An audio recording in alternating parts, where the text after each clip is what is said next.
The desert air, even filtered through the facility's climate control, held a kind of expectant stillness. It pressed on me, heavy and silent, as I rode the elevator down into the heart of Project Looking Glass. Each floor we passed felt like another layer of reality left behind, another step closer to something I couldn't quite grasp, but that filled me with a creeping dread. The elevator doors hissed open and I stepped into a long, sterile corridor. The fluorescent lights buzzed overhead, casting a sickly white pallor that emphasized the unnatural stillness. I could hear my own breathing echoing off the polished concrete floor. The only sound in a silence so profound it felt like a physical weight. My footsteps felt heavy, leaden, as I walked towards the heavy steel door at the end of the corridor. It had no handle, no markings. Just a single blinking red light that pulsed like an angry eye. I reached out, my gloved hand trembling slightly, and pressed my palm against the cold metal. There was a hiss, the sound of pressure equalizing, and the door slid open with a groan. The stench hit me first, a metallic tang, sharp and acrid, like the smell of ozone after a lightning strike, but laced with something else, something organic and foul. A wave of dizziness washed over me. A feeling of disorientation so profound I had to grab onto the doorframe for support. My stomach churned, threatening to revolt, and my vision swam for a moment. The sterile white walls of the corridor bleeding into a kaleidoscope of shifting colors. Then, as quickly as it had hit, the feeling passed, leaving behind a cold sweat and a knot of unease in the pit of my stomach. I took a deep breath, the recycled air doing little to clear the metallic taste from my mouth, and stepped into the room. What I saw made my blood run cold. The room was Spartan, almost aggressively normal. A steel table, bolted to the floor, dominated the center of the space. Two chairs equally utilitarian faced each other across its surface. The only other piece of furniture was a battered filing cabinet tucked away in a corner, its olive drab paint scratched and faded. The air, thick with that same metallic tang, seemed to crackle with an unseen energy. Seated at the table, toying with a silver pen that he rolled between his knuckles, was a man who seemed as out of place in the sterile surroundings as a stray dog in a church. He was younger than I expected, mid-30s at most, with a mop of unruly brown hair and a thin, almost gaunt face. But it was his eyes that drew my attention, bloodshot, rimmed with red, and filled with a kind of haunted intensity that sent a shiver down my spine. He gestured to the chair opposite him. "Dr. Blackwood, I presume? Please, have a seat." His voice was surprisingly gentle, almost melodic, at odds with the anxiety that thrummed beneath his words. "Dr. Albright?" I asked, my voice sounding hesitant even to my own ears. He smiled, a weary, almost apologetic gesture. "Call me Peter," he said, tossing the pen onto the table. It landed with a sharp click that seemed to amplify the silence in the room. "Dr. Albright sounds too official for what we're about to discuss." He leaned forward, his gaze piercing, intent. "What you're about to see, well, let's just say it's going to change everything." He reached into his jacket pocket and withdrew a photograph, sliding it across the table towards me. It was a Polaroid, the image grainy and overexposed. My breath caught in my throat as I looked down at the photo. It depicted a shape, a twisted, metallic silhouette half buried in the desert sand. It looked like something that had fallen from the sky. Something not of this world. Fear, cold and clammy, tightened its grip on my chest. My gaze darted from the photo to Peter, a question forming on my lips. But he held up a hand, silencing me. "Later," he said, his voice barely a whisper. "For now, just know this, we're not alone." The labs were a testament to mankind's contradictory nature, a place where sterile white walls housed the potential for unimaginable destruction, where the pursuit of knowledge brushed shoulders with the abyss of the unknown. I spent my days wrestling with equations that felt more like incantations, my mind struggling to grasp the alien concepts woven into their very structure. Under the harsh glare of the lab lights, I examined a fragment of the artifact, a sliver of metal so smooth it seemed to absorb light. It felt wrong, cold and somehow predatory. As I adjusted the focus of the electron microscope, the hair on the back of my neck prickled with a sudden unease. The air in the lab, always chilled, grew noticeably colder, and a faint humming vibration began to emanate from the artifact fragment. Then, the impossible happened. Right there, on the microscope stage, the metal rippled. It was subtle at first, a tremor of motion that could have been a trick of the light. But then it intensified, the smooth surface buckling and distorting, and as if an invisible hand were kneading it from beneath. Panic, raw and instinctive, clawed at the edges of my composure. My finger hovered over the emergency shutoff, but a morbid fascination rooted me to the spot. The humming grew louder, resonating in my teeth, and a faint blue light began to emanate from the fragment. The distortion intensified, the metal writhing and twisting like a living creature desperate to break free from its confines. And then, through the microscope's lens, an eye opened. It wasn't human, not even remotely. It was an obsidian black, cold and utterly alien, ringed by a sliver of sickly yellow iris that seemed to contract as it focused on me. A wave of primal terror, unlike anything I had ever experienced, washed over me, stealing my breath and turning my blood to ice. My finger trembled on the shut-off button, but it was too late. The eye blinked. The light in the lab flickered, plunged into darkness for a heartbeat, and when it flickered back on, the artifact fragment lay inert on the microscope's stage. It was as if nothing had happened, except for the cold, gnawing fear that had taken root in my gut, and the chilling certainty that I had just witnessed something impossible. The incident in the lab played on a loop in my mind, that impossible eye burning its way through my thoughts. Sleep offered no escape, only a deeper, more disturbing layer of the same nightmare.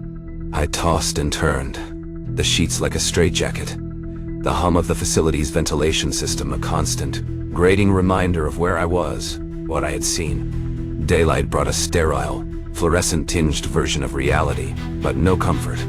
The image of the eye, the way it seemed to pulse with a cold, calculating intelligence, lingered. I tried to bury myself in work, but the equations seemed meaningless, their elegance a cruel mockery of the chaotic reality I now glimpsed. Driven by a desperate need to understand, I began to dig.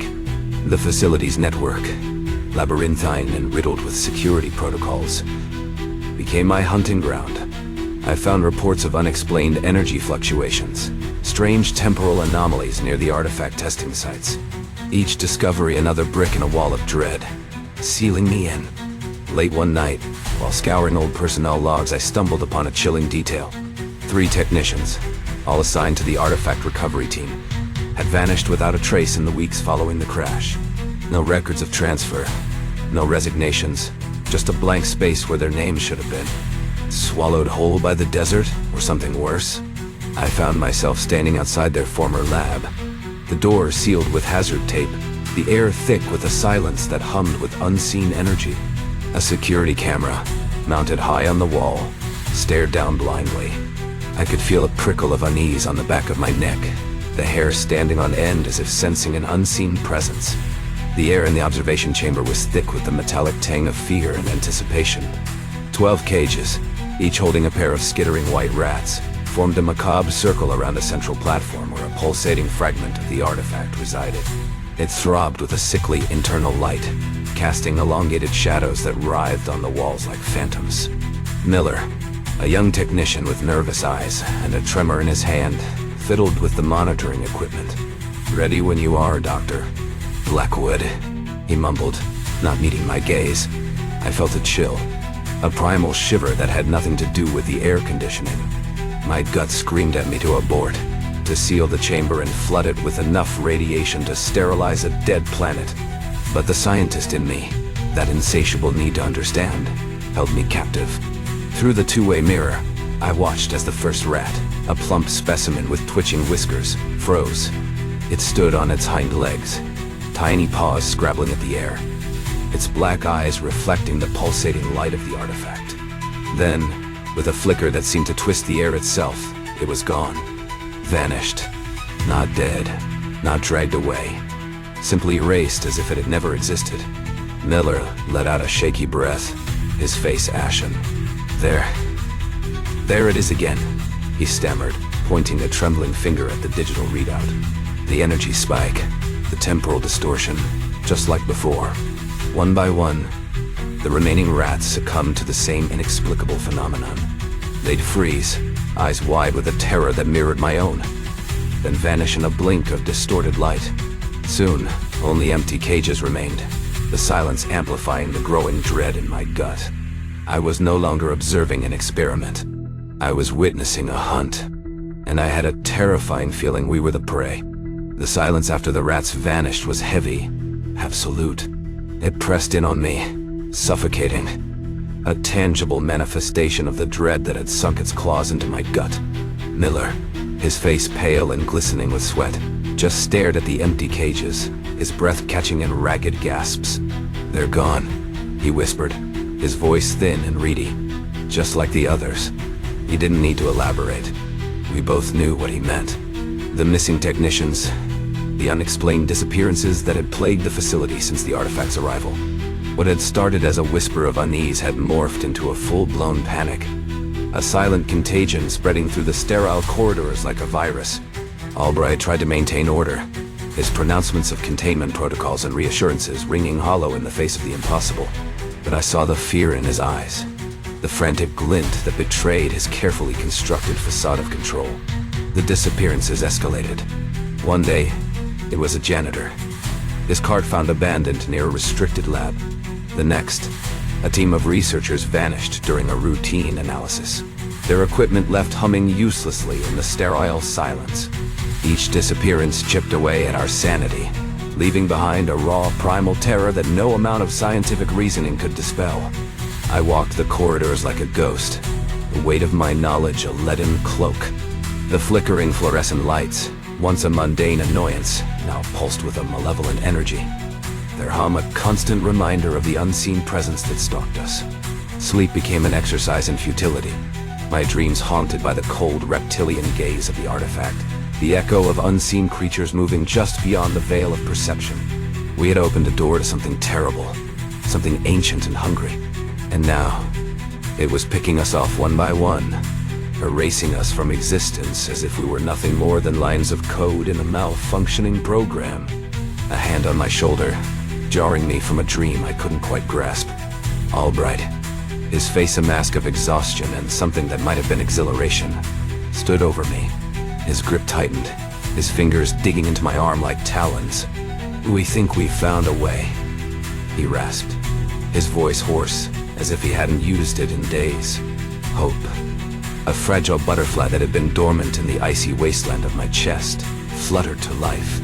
I followed him, a numb automaton, through the labyrinthine corridors of the facility, the ever-present hum of machinery a discordant symphony to the dread that coiled in my gut.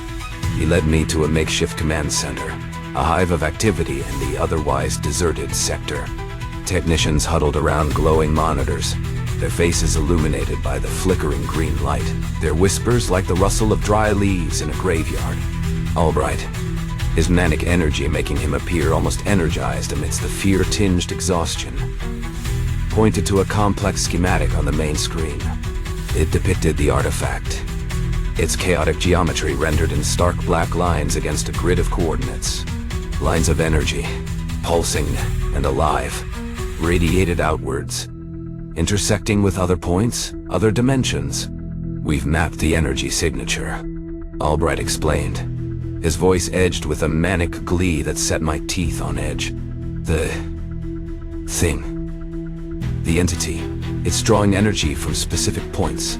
If our calculations are correct, we can use a focus pulse to disrupt the flow, sever the connection. It'll be like slamming a door in its face." Hope, now a fragile bird taking flight, soared in my chest. Maybe, just maybe, we could undo this. Close the Pandora's box we had so recklessly opened. But as they initiated the pulse, a wave of energy rippling outwards from the emitter. A high-pitched whine cut through the command center, and the lights flickered, plunging us into momentary darkness. When the lights flickered back on, Albright's manic grin had vanished, replaced by a look of dawning horror. He stared at the main monitor, his face ashen, his lips moving soundlessly. The lines of energy emanating from the artifact hadn't diminished. They had multiplied, becoming a blinding web of power that engulfed the schematic, consuming everything in its path. And at the center of it all, That cold reptilian eye had opened. It was staring right at us. The elevator plunged downward, each floor a nail hammered into the coffin of hope. My stomach lurched with each metallic clang, a drumbeat to the symphony of dread rising in my chest. We were a skeleton crew now, descending into the belly of the beast, not to conquer, but to plead for mercy. The air in the chamber pressed against me like a shroud, cold, metallic, humming with an energy that prickled the skin beneath my borrowed hazmat suit. The artifact, a grotesque parody of a Calder mobile, dominated the space, casting distorted shadows that danced to a rhythm only it could hear. Albright, his voice tight with a desperate hope that bordered on madness, barked orders, his words echoing in the cavernous space. Technicians, their faces pale masks behind their visors, scurried like ants around an anthill about to be engulfed by flame.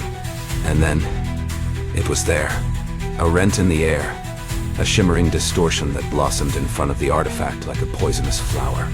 It pulsed with an eerie, internal light, colors I had no name for swirling and merging in a dizzying display. Something was pushing through, something vast and terrible. Fear, raw and primal, turned my limbs to lead. I wanted to scream, to run, but my voice died in my throat, my feet rooted to the spot. This was it, the moment our hubris, our insatiable thirst for knowledge, had brought us to. The air crackled. A wave of force slammed into me, throwing me back against the steel wall. Pain lanced through my shoulder, but I barely noticed. All I could see was the thing that emerged from the rift. It wasn't a creature, not in any way I could comprehend. More like a walking void, a silhouette of absence against the flickering lab lights. It moved with a terrifying grace, tendrils of energy rippling outwards from its form, leaving trails of distorted air in their wake. Albright, his eyes wild with a terror that mirrored my own, scrambled back, his hand reaching for the weapon at his side. It was a futile gesture, a last act of defiance against an enemy beyond comprehension. The entity turned its head, and though it had no face, no eyes that I could discern, I felt its gaze on me, cold and calculating, like an entomologist examining a particularly interesting specimen. I closed my eyes, bracing for oblivion. Dust motes danced in the eerie, flickering light of the chamber, each tiny particle a testament to the chaos that had been unleashed. I lay sprawled on the cold steel floor, the taste of ozone and fear thick in my mouth. My body ached, a symphony of throbbing pain, but it was the emptiness that truly chilled me. The chamber, once a hive of desperate activity, was silent save for the hiss of escaping gas and the whine of malfunctioning machinery. The air hung heavy, thick with a metallic tang of ozone, and a lingering wrongness that clung to the back of my throat. I pushed myself up, each movement a monumental effort, and surveyed the carnage. Albright, or what was left of him, was slumped against the base of the artifact. His suit, once pristine, was shredded, his body a mangled puppet discarded by a careless child. The technicians, their expressions frozen in masks of silent terror, were scattered around the chamber like fallen dolls, their suits offering no protection from the forces that had been unleashed. The artifact itself thrummed with an unsettling serenity, its pulsing light casting long, grotesque shadows that danced in the dust-filled air. The rift, once a shimmering wound in reality, was gone, sealed as if it had never been. But the chamber felt far from secure. It felt tainted, marked by an unseen presence that lingered like the stench of death. I stumbled to my feet, my legs trembling, and fumbled for the emergency release on my helmet. The stale air, heavy with the metallic tang of the afterlife, rushed in, making me gag. As I tore the helmet off, my gaze was drawn to the far wall. Scrawled in a substance that looked disturbingly like dried blood were three words that sent a shiver down my spine and extinguished the last flickering embers of hope in my heart. We are many. The world dissolved into a blinding white light, a cacophony of sound that wasn't sound at all but pure, raw sensation. I felt myself ripped apart, atom by atom, scattered on a wind that howled between the spaces of reality. And then, silence. A silence so profound it felt like a physical presence, a weight pressing down on me, into me. I opened my eyes. The fluorescent lights hummed, their familiar drone a jarring counterpoint to the alien landscape that unfolded before me. Gone were the sterile white walls of the facility, the reassuring solidity of steel and concrete. In their place stretched an endless obsidian plain under a sky, the color of a fresh bruise. The air, if it could even be called air, shimmered with an unseen energy, charged with 1,000 alien scents, a kaleidoscope of smells that both repulsed and strangely enticed. I was standing on a precipice overlooking a city. Not a human city, no. This one pulsed with its own internal rhythm, a symphony of light and sound that defied human comprehension. Towers, if you could call them that, spiraled upwards, their surfaces shifting and reforming in patterns that made my stomach churn. And those things, those creatures that moved amongst the impossible architecture, they weren't like anything I'd ever imagined, even in my darkest nightmares. Some were humanoid, but grotesquely elongated, their limbs too many, their movements unsettlingly fluid. Others defied description, amorphous blobs of pulsating light, winged creatures that soared through the alien sky, their shadows like dark stains on the bruised horizon. It was then, as I stood there on the edge of oblivion, that I felt it. A presence, vast and ancient, turning its attention towards me. I didn't see it, not with my eyes, but I felt its gaze like a physical touch, cold and calculating, stripping away my layers of defiance, my carefully constructed walls of scientific detachment. It spoke then, not with words, but with a thought that echoed in the silence of my mind. Welcome, Daniel Blackwood. The voice, if it was a voice, seemed to resonate in my very bones. We have been expecting you.